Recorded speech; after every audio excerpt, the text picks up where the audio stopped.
À Brazzaville, sous le soleil ardent, elle naquit un jour de février éclatant. À 11 ans, déjà elle perd son papa, le poids du chagrin, le courage d'une maman. Ma petite maman a travaillé dur pour aider sa fratrie et sa mère. Le sourire aux lèvres au marché, rien ne la rendait amère. Elle rencontra mon papa et trouva l'amour. Un beau mariage scelle l'espoir des beaux jours. À 19 ans, elle quitte ses racines. Amoureuse du beau style, la mode la fascine. En France, elle étudie, persévère et s'applique. Licence en poche, grâce à la mode, ils ouvrent une boutique. Et en 1980, je suis née. D'une longue fratrie, comme ma mère, je fais partie.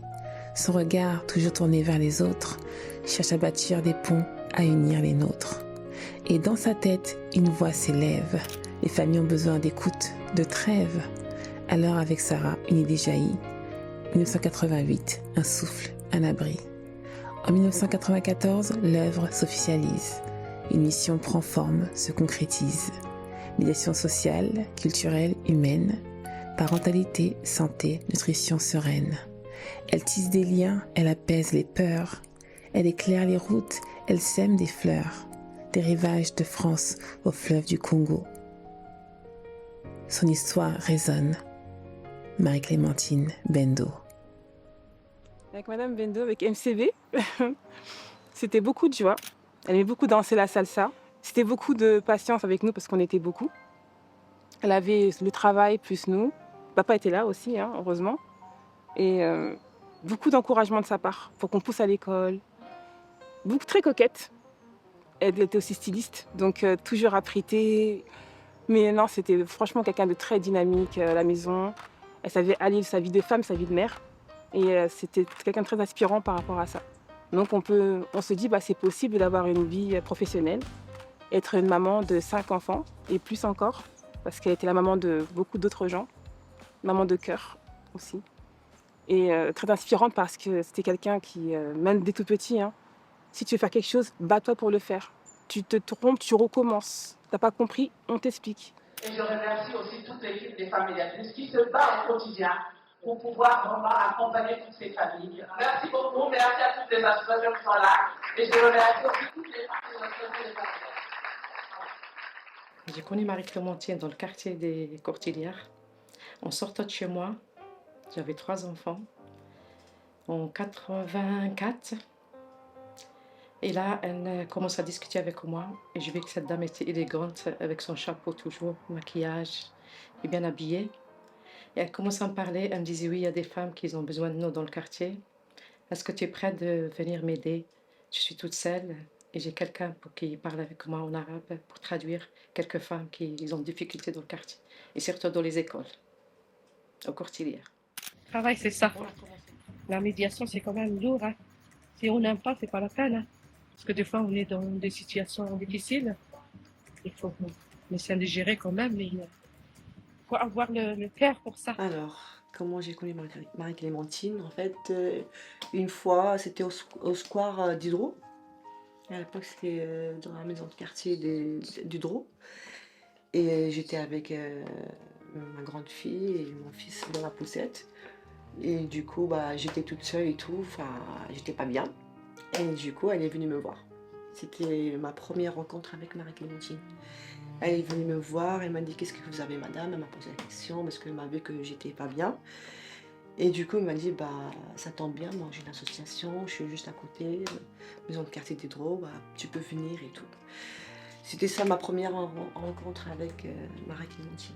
Je suis arrivé à Pantin en 1988 et j'ai commencé à avoir des premières responsabilités dans la foulée. Et notamment, je travaillais avec Claude Bartolone, qui était le député de Pantin. Et très rapidement, j'ai rencontré Marie-Clémentine avec son association des femmes médiatrices.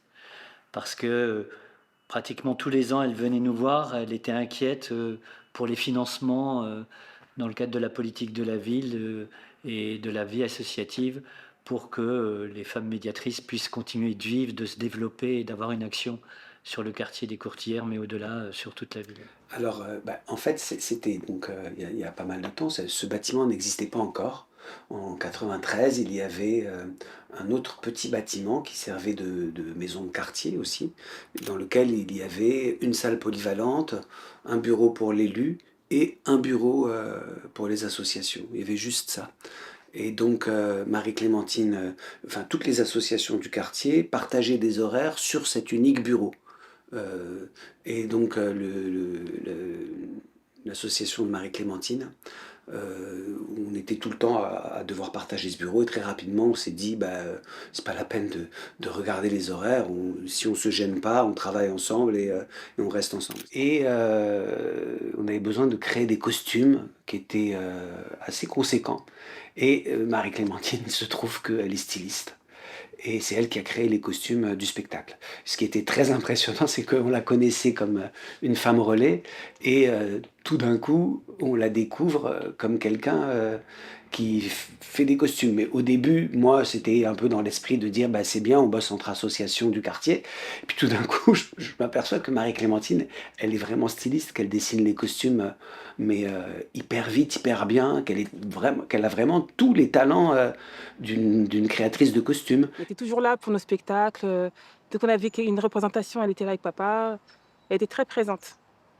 Et parfois aussi, elle travaillait beaucoup, peut-être beaucoup trop aussi. La nuit, elle faisait de la couture. Comme elle était couturière à un moment donné pendant très longtemps. Je me rappelle encore des 2-3 heures du matin où on dormait, on avait école, mais elle devait absolument livrer ses clients. Et je la voyais la nuit comme ça en train de coudre avec sa machine toute la nuit comme ça. Et ça nous berçait carrément, c'est devenu un bruit de fond à force d'entendre la couture. Ça nous rassurait même, parce qu'on nous dit, maman elle est là, pendant qu'on dort. Et à chaque fois on entendait, puis le lendemain, quand on se réveillait, on voyait les vêtements sur le cintre. Oh, tiens, c'était un beau tissu là, c'est un beau vêtement. Ouais maman, t'es trop forte et tout. Mais c'était impressionnant quoi, avec les patrons partout. C'est des bons souvenirs, hein, vraiment. C'est vraiment ça. On a dormi avec beaucoup de bruit, mais elle était là avec nous dans la même pièce. Et du coup, ça nous rassurait. Elle était éclatante. Quand elle rentrait dans une salle de réunion, on la remarquait tout de suite. Elle avait un sourire, elle avait une joie de vivre, elle croyait en ce qu'elle faisait. C'était une femme remarquable. Ce qui m'a le plus marqué chez ma mère, c'était le fait qu'elle avait cette force de porter tout à bout de bras, entre aider la famille qui était au Congo et s'occuper de sa famille ici, sa persévérance. Et aussi, elle ne comptait pas ses heures pour aider les autres. Et elle portait beaucoup trop de choses, je pense, parfois, entre sa vie et tous ceux qui l'entouraient. Elle était vraiment quelqu'un d'impliqué dans la vie de chacun, en fait. Elle pouvait rester des fois des jours sans trop dormir, pour prier pour les autres, pour parler avec les gens au téléphone, prendre des nouvelles. Elle était très, très impliquée, très concernée par la vie et les problèmes que chacun pouvait traverser. D'où son travail, je pense. En fait, quand Marie-Clémentine, elle donnait vraiment tout d'elle. Et je me rappelle une fois quand il y avait une situation, et du coup, j'ai vu que en fait, elle n'a pas dormi toute la nuit, parce que en fait, cette situation-là, c'est resté dans sa tête. Elle m'a dit que c'est pas possible, faut que je fasse quelque chose, sinon je dors pas. C'est ça qui m'a touchée en Marie-Clémentine, en fait. Et ça m'a fait trop, trop plaisir de suivre un peu son exemple. Et d'ailleurs, c'est grâce à Marie que j'ai appris le goût de le monde associatif, que je le suis d'ailleurs. Je donne un peu de la joie de vivre aux femmes. Moi, ce qui m'a le plus marqué en dehors de la personne, c'est le fait qu'il n'y avait pas de discontinuité entre son travail et sa relation avec les gens. C'est-à-dire que souvent, quand on parle des travailleurs sociaux, on dit «Ah, mais attention, il ne faut pas que tu te laisses envahir par la misère des gens ou les difficultés des gens». Marie-Clémentine, c'est pas tout à fait ça. Marie-Clémentine, c'était plutôt la capacité à accompagner les gens jusqu'à les prendre chez elle, quoi. Jusqu'à euh, se mettre à leur place pour comprendre leurs difficultés. Cet investissement, ça marquait d'abord, ça témoignait d'abord de sa sincérité dans ce qu'elle faisait. C'est-à-dire que c'est quelqu'un d'absolument sincère. Et puis aussi le côté pionnier peut-être, hein. Parce que vraiment, les femmes médiatrices interculturelles, ça advient, mais ça commence par les femmes relais. Et les femmes relais, c'est juste quelqu'un qui, dans le quartier, rend service, quoi. Puis elle a travaillé pour structurer ce dispositif des femmes médiatrices qui maintenant existe quasiment partout, mais elle était au tout début de cette aventure-là. C'est pas du flan quand on dit que c'est une personne extraordinaire avec un cœur extraordinaire, c'est pas juste des mots, c'est vraiment, on l'a vu à plein d'occasions. Les femmes médiatrices mettent en place des activités, des ateliers, des permanences, que ce soit aux Courtilières, à Diderot et à Vaillant. Et nous rassemblons toutes ces personnes pour pouvoir permettre de rompre l'isolement et en même temps permettre d'échanger entre ces familles. Parce que c'est très important. Marie-Clémentine était une femme battante, vraiment dans le quartier. Elle a fait beaucoup de choses et elle était pour les femmes. Elle voulait que ça change dans le quartier. Parce que je me rappelle lorsqu'elle quittait son travail et elle rentrait chez elle, elle peut croiser une personne et elle reste avec elle des heures et des heures. Et comme par exemple les femmes victimes avant, elles frappaient chez elles à minuit, elle se déplace, elle va au commissariat le soir. Et c'est vraiment une personne, un exemple dans le quartier.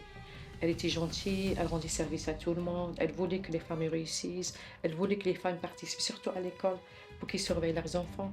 Parce qu'avant, c'était pas comme ça, c'est pas comme aujourd'hui. Avant, les parents, ils renvoient les enfants, c'est comme un garderie. Ils disent que c'est pas à nous, c'est l'école qui s'occupe. Et petit à petit, elle a mis en place pas mal de choses, pas mal d'activités, pas mal d'accompagnement à l'école, surtout au collège et primaire. Et là, vraiment, je tire chapeau, elle a fait pas mal de choses. Justement, elle, par exemple, dans le quartier, elle s'est battue pour cette maison de quartier. Parce qu'elle a quand même fait pas mal de réunions, elle voulait que ça se construise pour les habitants. 8 ans après son décès, je crois qu'elle serait assez triste de la manière dont évolue le monde. Vous voyez aujourd'hui le monde traversé par des conflits, la guerre aux portes de l'Europe, le conflit israélo-palestinien qui n'en finit pas de pas se terminer, et puis la guerre dans ces pays africains où elle a beaucoup œuvré. Elle était très attachée, vous le savez, au Congo-Brazzaville, où elle a fait des stages, des chantiers d'éducation. Et je crois qu'elle serait assez triste de voir que finalement le pays, le monde ne se rééquilibre pas, il n'est pas plus humain. Vous savez, elle adorait ce qu'on appelle le vivre ensemble. Et si vous voulez, je crois qu'elle serait assez triste de voir comment les choses évoluent avec le rejet de l'étranger, le rejet de celui qui est différent. Voir le Rassemblement national à plus de 30% aux portes du pouvoir aujourd'hui, je crois que Marie-Clémentine en serait très triste. Nos actions n'auraient pas été possibles sans l'appui des partenaires.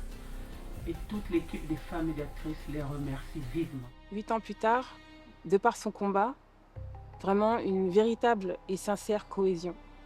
Pas de l'hypocrisie parce qu'on vit ensemble, un vrai vivre ensemble.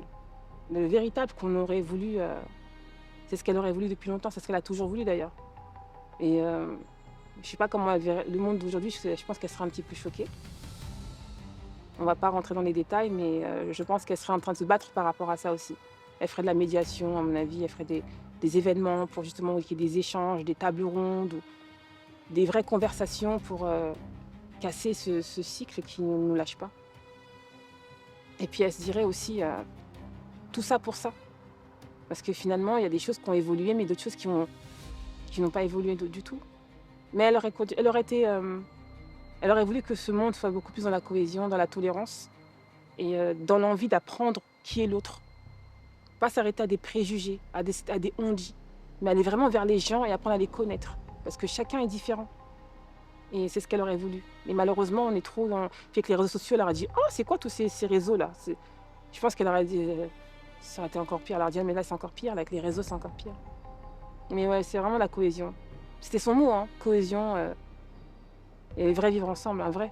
Pas un mieux, mais un vrai. Alors déjà, en fait, c'est sûr et certain de continuer son combat par rapport aux femmes battues. Aider les gens, aider les familles, savoir trouver des mouvements, trouver des solutions, plus de solidarité, de plus en plus aider les gens à être là pour les autres, à donner de nous-mêmes, mais avec le cœur. À tous les coups, elle aurait été constante dans ses combats, que ce soit dans ses combats au regard de ce qui se passait au Congo, dans lequel elle était très impliquée pour aider les gens, pour accueillir les gens qui étaient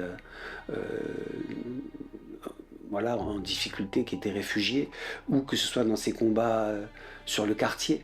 Je pense qu'elle aurait continué à être ce qu'elle était. Alors, comment elle aurait évolué, je ne sais pas. Je pense qu'elle aurait eu toujours cette même sincérité et qu'elle aurait certainement rencontré les difficultés auxquelles on est tous confrontés dans l'évolution du monde, mais avec ce caractère qui était le sien, d'être quelqu'un vraiment d'entier. Pour moi, elle m'a laissé un beau cadeau, c'est de la médiation et que ça me tient au cœur. Et grâce à elle que je suis là aujourd'hui. Et elle m'a formée, vraiment, elle m'a formée. Parce qu'au début, je ne savais pas. Moi, je suis rentrée en France, je ne savais rien du tout. Je ne savais pas c'est quoi la médiation. Je frappais les portes pour chercher un travail. Elle me disait oui, mais qu'est-ce que vous voulez, madame? Mais elle m'a ouvert les bras, vraiment. Elle m'a aidée. Elle m'a ramenée dans un endroit à Paris pour faire des formations. Vraiment, j'oublie jamais qu'est-ce qu'elle a fait. Et grâce à elle que la médiation, elle va à... Vraiment, il y a une grande différence maintenant. Il y a la réussite. Moi, chaque fois, je la sors. Chaque fois, je suis avec les partenaires, je parle d'elle. Je dis grâce à Marie-Clémentine que la médiation, elle continue. Là, depuis 2018, je suis avec Nénuphar dans la médiation. Et j'ai tout ce qu'elle m'a transmis, je l'ai transmis à l'association Nénuphar. Et comme ça, aujourd'hui, elle continue bien. Voilà. Ce qu'elle a laissé en moi, c'est que c'est une femme qui renonçait pas. Elle allait jusqu'au bout de ce qu'elle voulait faire. Et vous voyez, je vous parlais un instant du monde tel qu'il était aujourd'hui. Elle a fait des choses sur la santé, elle a fait des choses sur l'économie d'énergie, sur l'éducation, sur le vivre ensemble, sur le social. Et ben, je crois qu'aujourd'hui, elle serait tout aussi moderne qu'elle l'était à l'époque. Et je pense qu'elle dirait aux jeunes, attention aux réseaux sociaux. Faites attention, les réseaux sociaux, ça peut être dangereux. Il faut apprendre à les maîtriser. Il ne faut pas croire tout ce qui est raconté sur les réseaux sociaux. Et elle essaierait d'en faire un outil pour justement faire vivre ce vivre ensemble qui était si important pour elle, que tout le monde se parle, que tout le monde soit ensemble et qu'il n'y ait pas du rejet de l'autre, de la haine pour celui qui est différent, qui n'est pas de la même origine. Cela, elle le combattrait. Et ce combat qu'elle a mené, je le garde en moi. Et Marie-Clémentine est une des personnes qui m'a abreuvé de ses convictions et de cette volonté de se battre contre toute forme de discrimination, de racisme ou de haine. Ce qui m'a impressionné, c'est son calme. C'est-à-dire sa capacité d'accueil faisait que, quelles que soient les situations, même quand elles étaient critiques, elle restait détendue et disponible. Alors je ne sais pas si c'est la réalité de ce qu'elle vivait à l'intérieur, mais en tout cas, à l'extérieur, elle témoignait de ça. Voilà, par moments, on peut se dire, tiens, Marie-Clémentine, dans cette situation, elle n'aurait pas élevé la voix. Et pourtant, les choses auraient avancé avec elle. Je me souviens que quand j'étais enceinte de ma fille, qu'elle porte son nom d'ailleurs, son deuxième prénom, elle m'a... J'avais que 2 semaines, c'était la première qu'elle a su que j'étais enceinte. Et elle m'a sorti que ça va être une fille. Et ça va être sa petite fille du cœur. Et je lui dis, bah non Marie, j'ai que 2 semaines, ça va. Elle me dit, non, t'as que 2 semaines, ça va être une fille. Et ça m'a beaucoup touchée en fait. Voilà, et c'est pour ça ça m'a fait beaucoup plaisir que ma fille elle porte son prénom, pardon. Et du coup elle est là, elle a 7 ans. C'est quoi ton deuxième prénom? Marie-Clémentine. Donc voilà, et c'est une fierté pour moi. Elle nous a laissé l'envie de continuer à ouvrir des portes. Et je pense que beaucoup de gens autour de nous, comme vous, on ouvre des portes chaque jour. On doit se battre plus que les autres parfois. C'est notre combat. Ok, il n'y a pas de problème. Quand on voilà, dans le cadre de ce qui se passe, c'est-à-dire donner son nom à la maison de quartier, donc faut lui donner à plusieurs titres, faut lui donner parce que c'est quelqu'un du quartier qui a fait des choses pour le quartier, mais aussi parce que c'est quelqu'un d'extraordinaire. C'est vraiment quelqu'un d'extraordinaire. C'est pas... alors on pourrait dire que quand on braque la focale sur une personnalité, elle est tout le temps extraordinaire. Mais Marie-Clémentine, un peu au-delà. Encore une fois, sa présence pour autrui, pour les autres, c'est quelque chose qui est très fort et qu'on ne voit pas chez tout le monde. Tous, à un moment, on est sollicité par la misère des autres. Que ce soit parce qu'on croise quelqu'un dans la rue, mais tous, on a vécu ça à un moment, de dire « Attends, t'es gentil, mais là, tu vas pas franchir cette barrière, tu vas rester à l'extérieur. » Marie-Clémentine, on a le sentiment que elle pouvait accepter d'être investie par les autres pour les aider. Alors c'est juste en fait, je remercie sa famille, ses filles, qui m'ont offert son propre chapeau, que je le garde, depuis que j'ai mon association. Sa photo qui est toujours dans mon bureau, c'était ça. C'était la première photo que j'ai accrochée dans les murs. Donc j'ai toujours Marie avec moi. Voilà. Qu'est-ce que je voulais dire? J'ai pas envie de pleurer aujourd'hui. Je l'ai toujours dans ma tête, Marie-Clémentine. Elle était pour moi une grande sœur, ma responsable. Et elle m'a donné beaucoup. Grâce à elle que je suis là aujourd'hui. Et tout ce que je fais, tout ce que je aide les gens, elle est toujours avec moi. C'est vrai qu'elle n'est plus là, mais dans ma tête, dans mon cœur surtout, elle est là. J'arrête pas, à chaque fois je suis avec les partenaires, avec les gens dans le quartier, on parle d'elle. Je sais là où elle est, elle pense aussi à moi. Parce que chaque fois je rêve d'elle et je dois la remercier là où elle est, qu'elle se repose en paix, tranquillement. Et tout ce qu'elle m'a transmis, je suis en train de le mettre en place. Et j'ai pas fini. Merci beaucoup. Chacun des sourires qu'elle vous faisait, c'est avec le cœur. Chaque mot, c'est avec amour. Et chaque projet, chaque dossier qu'elle a suivi pour aider des familles, c'était aussi sa famille. Et je pense qu'elle a laissé une trace indélébile.